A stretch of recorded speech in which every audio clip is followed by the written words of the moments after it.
الحمد لله على إحسانه والشكر له على توفيقه وامتنانه وصلى الله وسلم على خاتم النبيين وإمام المرسلين سيدنا محمد بن عبد الله الأمين وعلى آله الطيبين وأصحابه الغر الميامين ما اتصلت عين بنظر ووعت أذن بخبر وسلم تسليما كثيرا كثيرا أما بعد فأعوذ بالله من الشيطان الرجيم بسم الله الرحمن الرحيم شهر رمضان الذي أنزل فيه القرآن هدى للناس وبينات من الهدى والفرقان صدق الله العظيم. سب سے پہلے میں علماء چینل ٹیم کا شکر گزار ہوں کہ انہوں نے مجھے اپنے اسٹوڈیو میں مدعو کیا تاکہ ایک اہم ٹاپک کے متعلق آپ حضرات کے سامنے مختصر سی گفتگو کر سکوں. رمضان مبارک کا جو مہینہ ہے، اس کی جو برکتیں ہیں اور اس کی جو فضیلتیں ہیں، ان سے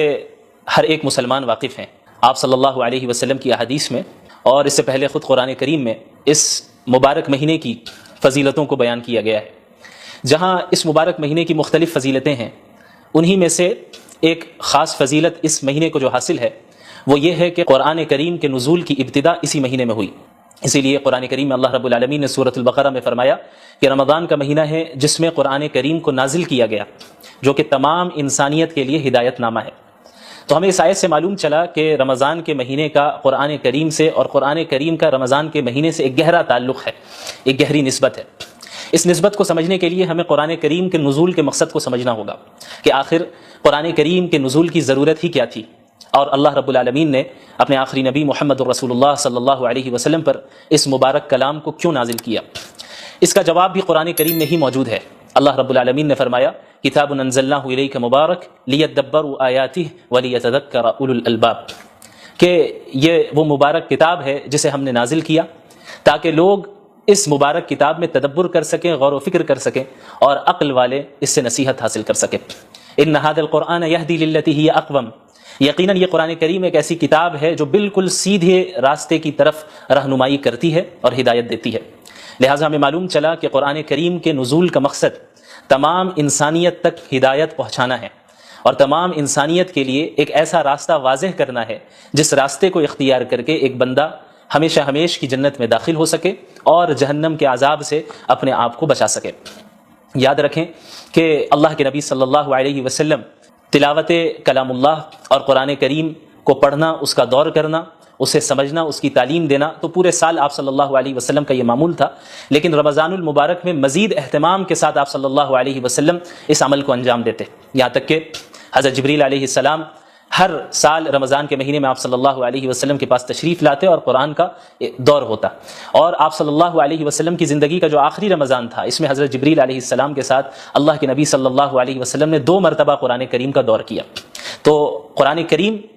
کا نزول اسے پڑھنے، سمجھنے اور اس سے ہدایت حاصل کرنے کے لیے ہوا ہے. اور کسی بھی کتاب سے فائدہ اسی وقت ہم حاصل کر سکتے ہیں، خصوصاً قرآن کریم سے ہدایت ہم اسی وقت حاصل کر سکتے ہیں کہ جب ہم قرآن کریم کو سمجھیں، قرآن کریم کو پڑھیں، سمجھیں. صرف تلاوت تک ہی ہم اکتفا نہ کریں. اسی لیے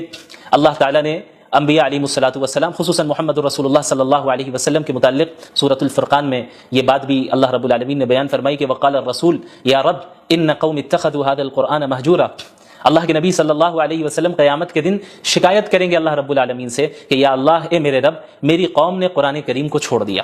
ظاہر ہے کہ کوئی بھی مسلمان یہ نہیں چاہے گا کہ اللہ کے نبی صلی اللہ علیہ وسلم اس کے متعلق اللہ رب العالمین سے شکایت کرے. لہٰذا ہر مسلمان پر لازم ہے کہ قرآن کریم کے جو حقوق ہیں ان حقوق کی ادائیگی کرے. وہ حقوق کیا ہیں؟ مختصراً میں بیان کر دوں کہ علماء کرام نے قرآن کریم کے تقریباً 6 حقوق بیان کیے ہیں. سب سے پہلا حق تو یہ ہے کہ پورے قرآن کریم پر ایمان لانا کہ اللہ رب العالمین نے اس کلام کو نازل کیا ہے، اس کے الفاظ بھی اللہ کے ہیں، اس کے معنی بھی اللہ کے ہیں، اور اس میں کسی بشر کے کلام کا کوئی دخل نہیں، کسی مخلوق کے کلام کا کوئی دخل نہیں. سورۃ الفاتحہ سے لے کے سورۃ الناس تک ایک ایک آیت بلکہ ایک ایک حرف اللہ رب العالمین کی جانب سے نازل کردہ ہے، اور اس کی اتباع کرنا قیامت تک کے لوگوں کے لیے واجب ہے، ضروری ہے، اور اس سے انحراف اختیار کر کے کوئی بھی شخص کامیابی حاصل نہیں کر سکتا. قرآن کریم کا دوسرا حق ہے اس کی تعظیم کرنا کہ چونکہ یہ ایک مقدس کتاب ہے، یہ اللہ کا کلام ہے، یہ کسی عام انسان کا کلام نہیں ہے، کسی مخلوق کا کلام نہیں ہے، یہ اللہ رب العالمین کے ڈیوائن ورڈز ہیں، یہ اللہ رب العالمین کے الفاظ ہیں، اس کے معنی ہیں، اور اس کی طرف سے نازل کردہ کلام ہے. لہٰذا اس کلام کی اس طرح تعظیم کی جائے جس طرح تعظیم کرنا رسول اللہ صلی اللہ علیہ وسلم نے ہمیں سکھایا ہے. اسی طرح قرآن کریم کا جو تیسرا حق ہے وہ قرآن کریم کی تلاوت کرنا ہے، چاہے قرآنی آیتوں کا مطلب سمجھ میں آ رہا ہو یا نہ آ رہا ہو، یہ ایک مستقل عبادت ہے اور یہ ایک مستقل قرآن کریم کا حق ہے کہ ہم قرآن کریم کی تلاوت کریں. جیسا کہ قرآن کریم میں اللہ رب العالمین نے انبیاء علیہ الصلاۃ والسلام کی بعثت کے مقاصد کا ذکر کیا، رسول اللہ صلی اللہ علیہ وسلم کی بعثت کے مقاصد کا ذکر کیا، تو وہاں پہ اللہ کے نبی صلی اللہ علیہ وسلم کے متعلق اللہ نے فرمایا یتلو علیہم آیاتی، کہ وہ قرآن کریم کی آیتوں کو تلاوت کر کے سناتے ہیں، اس کی تعلیم بھی دیتے ہیں اور اس کی تلاوت بھی کرتے ہیں. تو تعلیم کو الگ ذکر کیا گیا اور تلاوت کو الگ سے ذکر کیا گیا، جس سے معلوم چلتا ہے کہ قرآن کریم کی تلاوت کرنا چاہے وہ سمجھ میں آئے یا نہ آئے، یہ ایک مستقل عبادت اور یہ قرآن کریم کا ایک مستقل حق ہے. اسی طریقے سے قرآن کریم کا جو چوتھا حق ہے اور بہت اہم حق ہے وہ ہے قرآن کریم کو سمجھنا، کیونکہ قرآن کریم کا نزول محض تلاوت کے لیے نہیں ہوا، قرآن کریم کا نزول محض رقیہ کرنے کے لیے نہیں ہوا، قرآن کریم کا جو نزول ہوا ہے وہ اس میں تدبر کرنے کے لیے ہوا ہے. جیسا کہ اللہ نے فرمایا کتاب انزلناہ الیک مبارک لیدبروا آیاتہ، کہ ہم نے اس مبارک کتاب کو آپ پر نازل ہی اس لیے کیا ہے تاکہ لوگ اس میں تدبر کریں، غور و فکر کریں. لہٰذا یہ ہر مسلمان کی ذمہ داری ہے کہ اپنے رب کے کلام کو سمجھیں، سیکھیں، اور خصوصاً رمضان المبارک میں قرآن کو پڑھنے، اس کی تلاوت کرنے اور اس کو سمجھنے کا اہتمام کریں، کثرت کے ساتھ کریں، چونکہ اس مہینے کا قرآن کریم سے بڑا گہرا تعلق ہے. اسی طرح قرآن کریم کا جو چوتھا حق ہے وہ ہے قرآن کریم پر عمل کرنا. چونکہ دین اسلام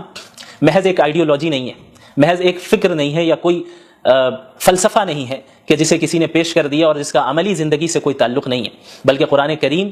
ایک پریکٹیکل زندگی گزارنے کی ہدایت کرتا ہے اور اس میں رہنمائی کرتا ہے کہ ایک مسلمان اپنی زندگی کو کس طرح گزارے، ایک انسان اپنی جلوت کو اور اپنی خلوت کو کس طرح گزارے، پبلک لائف اور پرائیویٹ لائف میں کس طرح لوگوں کے ساتھ معاملات کریں، اس کا اللہ کے ساتھ کس طرح تعلق ہو، اس کا اپنے نفس کے ساتھ کس طرح تعلق ہو. ان ساری چیزوں کے متعلق قرآن کریم رہنمائی کرتا ہے. لہٰذا یہ ضروری ہے کہ ہم قرآن کے اس پانچویں حق کو بھی ادا کریں جو کہ ہے قرآن کریم پر عمل کرنا، قرآن کریم پر عمل کرنا. اور جب ایک انسان قرآن کریم پر عمل کرے گا اسی کے متعلق اللہ رب العالمین نے کامیابی اور نعمتوں کا وعدہ کیا ہے. جیسا کہ کئی جگہ آپ کو قرآن کریم میں اس کا ذکر ملے گا، ان الذین آمنوا وعملوا الصالحات، الذین آمنوا وعملوا الصالحات، جنہوں نے ایمان لایا اور جنہوں نے نیک اعمال کیے، یعنی قرآن کریم پر عمل کیا. لہٰذا عمل کرنا یہ قرآن کریم کا پانچواں حق ہے اور بہت اہم حق ہے. اسی طرح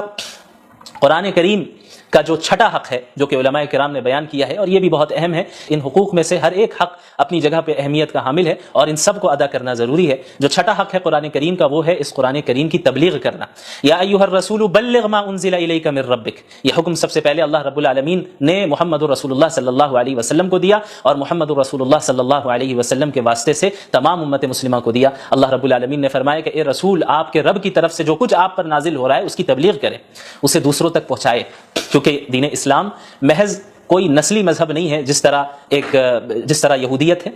جو کہ ایک نسلی مذہب ہے. قرآن کریم اور دین اسلام اس طرح نہیں ہے. دین اسلام کا دروازہ تو ہر ایک کے لیے کھلا ہے، جو بھی ایمان قبول کر لے، جو بھی اسلام میں داخل ہو جائے، جو بھی قرآن کو سچا کلام مان لے، جو بھی صحیح عقائد اختیار کر لے، اعمال صالحہ کرے، اس کے لیے جنت کا وعدہ ہے، اس کے لیے اللہ کی نعمتوں کا وعدہ ہے. تو یہ جو امت ہے، امت مسلمہ، یہ امت دعوت ہے. جیسا کہ سورۃ البقرہ میں اللہ نے فرمایا کنتم خیر امۃ اخرجت للناس، کہ تم وہ امت ہو جسے تمام انسانوں کے لیے نکالا گیا، محض مسلمانوں کے لیے نہیں، محض مخصوص خاندان کے لیے نہیں، محض مخصوص علاقے والوں کے لیے نہیں، للناس. اللہ نے فرمایا کہ تمام انسانیت کے لیے اللہ رب العالمین نے اس امت کو بھیجا ہے. تأمرون بالمعروف وتنہون عن المنکر، کہ تم انہیں نیکیوں کا حکم دو اور برائیوں سے روکو. وتؤمنون باللہ، اور تم ایک اللہ پر ایمان رکھو. لہٰذا قرآن کریم کا یہ چھٹا حق ہے کہ ہم قرآن کریم کی تبلیغ اور اس کی اشاعت کریں، تمام اقوام عالم تک قرآن کریم کے پیغام کو پہنچائیں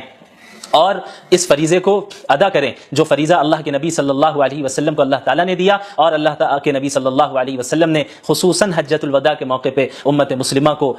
سونپا. اور آپ صلی اللہ علیہ وسلم نے فرمایا تھا کہ فَلْيُبَلِّغِ الشَّاهِدُ الْغَائِبُ، تم میں سے جو بھی موجود ہے میری بات ان تک پہنچا دے جو یہاں پر موجود نہیں ہے. تو یہ سلسلہ تبلیغ کا اور قرآن کریم کی اشاعت کا عہد نبوی سے جاری رہا، یہاں تک کہ آج اس صدی میں بھی ہم تک اسی طرح قرآن کریم پہنچا، اپنی تمام تفصیلات کے ساتھ، تمام تفسیر کے ساتھ، تمام تشریح کے ساتھ. اور اب یہ ہماری ذمہ داری ہے کہ قیامت تک کے لوگوں کے لیے ہم اسے جاری رکھیں اور اس کے پیغام کو عام کریں. تو جب ہم قرآن کریم کے نزول کے حقیقی مقاصد کو سمجھیں گے اور قرآن کے حقوق کو سمجھیں گے تو قرآن کریم کے ساتھ وقت گزارنے میں بھی ہمیں لذت محسوس ہوگی. خصوصاً رمضان کا مہینہ بہت ہی بابرکت مہینہ ہے، جس میں عبادتوں کی جو نیکیاں ہیں، جو اس کا ثواب ہے وہ بہت بڑھ جاتا ہے، بہت بڑھ جاتا ہے۔ اور اللہ کے نبی صلی اللہ علیہ وسلم تو اس رمضان کے مہینے کی راتوں میں تلاوت کا اہتمام فرمایا کرتے تھے، نمازوں کی شکل میں، قیام اللیل کی شکل میں، تراویح کی شکل میں، تہجد کی شکل میں آپ صلی اللہ علیہ وسلم پڑھتے، صحابہ کرام پڑھتے۔ اور رمضان المبارک میں ہمارے سلف صالحین میں کتنے ایسے گزرے ہیں جنہوں نے کئی مرتبہ قرآن کریم کو ایک مہینے میں پڑھا، اور صرف پڑھا ہی نہیں بلکہ اس کو سمجھا، اس میں تدبر کیا، اس سے نصیحتیں حاصل کی، عبرتیں حاصل کی۔ لہٰذا ہماری یہ ذمہ داری ہے کہ رمضان المبارک کو ہم اس طرح گزاریں جس طریقے سے اللہ کے نبی صلی اللہ علیہ وسلم نے گزارا۔ یہاں تک کہ بعض سلف صالحین کے معمول کا ذکر ہوتا ہے کہ بڑے بڑے محدث جو پورے سال حدیث کا درس دیا کرتے تھے، جب رمضان المبارک کا مہینہ شروع ہوتا تو حدیث کے دروس، فقہ کے دروس، ساری چیزوں کو موقوف کر دیتے اور مکمل طور پہ اپنے آپ کو قرآن کریم کے درس، قرآن کریم کی تدریس کے ساتھ مشغول کر دیا کرتے ہیں، اس کو پڑھنے اور اس کو پڑھانے میں اپنے آپ کو مصروف رکھتے کہ چونکہ اس مبارک مہینے کا قرآن کریم سے بڑا گہرا تعلق ہے، لہٰذا اس مبارک مہینے میں ہم زیادہ سے زیادہ قرآن کریم کے ساتھ ہی وقت گزاریں گے۔ اللہ رب العالمین ہم سب کو ان باتوں پر عمل کرنے کی توفیق عطا فرمائے۔ وآخر دعوانا الحمد للہ رب العالمین، والسلام علیکم ورحمۃ اللہ وبرکاتہ۔